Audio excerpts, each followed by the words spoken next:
हाय दोस्तों, एक नए वीडियो में आपका स्वागत है। दोस्तों, आज की कुछ बहुत ही खबरें निकल के आ रही थी, तो मैं बोला आप लोगों के बीच शेयर कर देता हूं।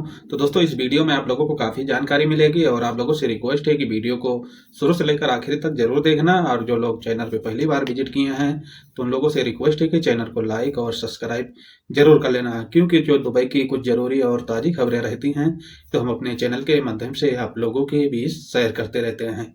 बढ़ते हैं दोस्तों अपडेट की तरफ। जैसे कि दुबई गवर्नमेंट की तरफ से एक अपडेट जारी किया गया है। ऐसे में बताया जा रहा है कि जो लोग ट्रांसफ़र पैसे करते हैं गल्फ कंट्री के लिए, जैसे कि आप दुबई में रहते हैं और सऊदी के लिए या तो कुवैत के लिए या तो कतर के लिए, तो वहाँ पर देखा जाता है कि अगर आपको पैसे जहाँ पर ट्रांसफ़र करना है, तो आपको एक्सचेंज में जाना है। जहाँ पर जो ब्रांच होती है, जहाँ से मनी ट्रांसफ़र किया जाता है, वहाँ से जाकर आप बड़ी आसानी से पैसे ट्रांसफ़र कर सकते हैं। ऐसे में देखा जाता है कि अगर आप किसी को पैसे देते हैं ट्रांसफ़र करने के लिए, तो वहाँ पर देखा जाता है कि आपको काफ़ी बड़ी समस्या आ सकती हैं। दूसरी इम्पोर्टेंट जो अपडेट निकल के आ रही है दुबई के अंदर से, कि जैसे कि देखा जाता है कि दुबई में जो लोग काम करते हैं, कंपनियों में काम करते हैं और कहीं दुकान पर काम करते हैं और कहीं वर्कशॉप पर काम करते हैं, तो उनमें देखा जाता है कि नियम में काफ़ी बदलाव हो रहा है।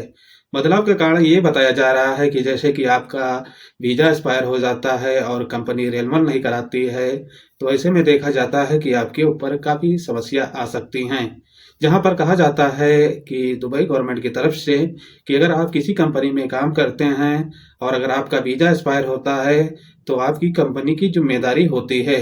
अगर कंपनी आपकी वीज़ा रिन्यूअल नहीं कराती है और ना आपका वीज़ा एक्सटेंड कराती है, तो यहाँ पर देखा जाता है कि आप कंपनी के बारे में एक्शन ले सकते हैं। तो इन नियमों को आपको जानना काफ़ी ज़रूरी है। अगर दुबई में आप रहते हैं, काम करते हैं, तो इन बातों को आपको ख्याल रखना होगा, नहीं तो आपके साथ काफ़ी समस्या आ जाएगी और जहाँ पर देखा जाता है कि आपको जुर्माना भी पे करना पड़ेगा।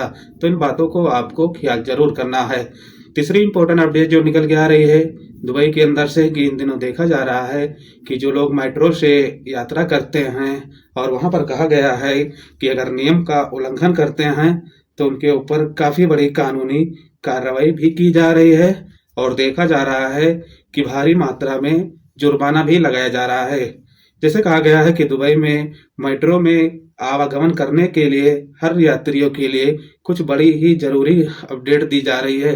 अपडेट के मुताबिक बताया गया है कि जुर्माने के लिए आपको इन नियमों को फॉलो ज़रूर करना होगा, नहीं तो आपके ऊपर जुर्माना भी पे करना पड़ेगा और जहाँ पर देखा जाता है कि आपके ऊपर काफ़ी बड़ी कानूनी कार्रवाई भी की जा रही है।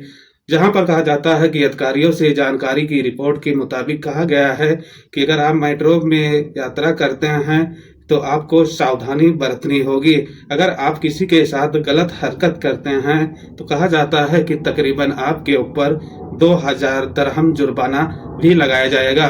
तो दोस्तों, अगर आप लोग भी दुबई में रहते हैं और देखा जाता है कि कहीं आप काम करने के लिए मेट्रो से सफ़र करते हैं, तो आपको इन नियम को जानना ज़रूरी है। जैसे कहा जाता है कि मेट्रो के अंदर पान, गुटखा ये सब खाना प्रतिबंध है, इस पे मना किया गया है। अगर आप ऐसे करते हुए अगर पकड़े जाएंगे, तो आपके ऊपर जो है 2000 दिरहम का जुर्माना भी लगाया जाएगा।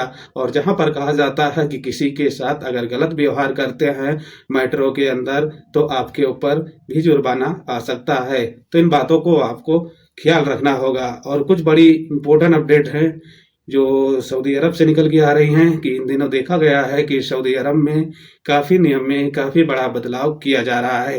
बदलाव ऐसे किया जा रहा है कि जो लोग सफ़र जाने वाले हैं, सभी यात्री के लिए कुछ नियम भी बनाया गया है। जहाँ पर कहा जाता है कि अगर आपको फाइनल एग्जिट या तो छुट्टी जाना है, तो आपको देखा जाता है कि आपकी आईडी में कम से कम 30 दिन वैलिड होना चाहिए, तभी आप अपने देश के लिए फाइनल एग्जिट या सफ़र जा सकते हैं। तो इन बातों को आपको ख्याल रखना होगा।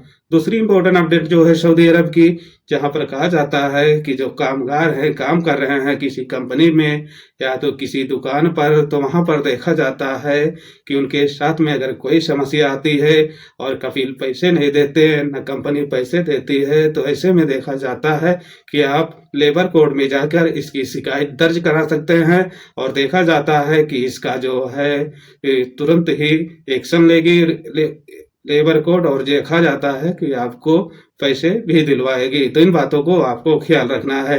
ये दोस्तों कुछ सऊदी अरब और दुबई की कुछ ज़रूरी इम्पोर्टेंट अपडेट थी, तो मैं बोला क्यों ना आप लोगों के बीच शेयर कर देता हूँ कि काफ़ी लोग ना जानकारी के कारण से उनको काफ़ी समस्या होती है। तो मैं बोला कि आप लोगों के बीच शेयर करता हूँ। अगर वीडियो अच्छी लगी होगी, कुछ समझ में आया होगा, तो वीडियो को लाइक और शेयर, सब्सक्राइब ज़रूर कर लेना। मिलते हैं एक नेक्स्ट वीडियो में। जब तक के लिए अपना ख्याल रखना।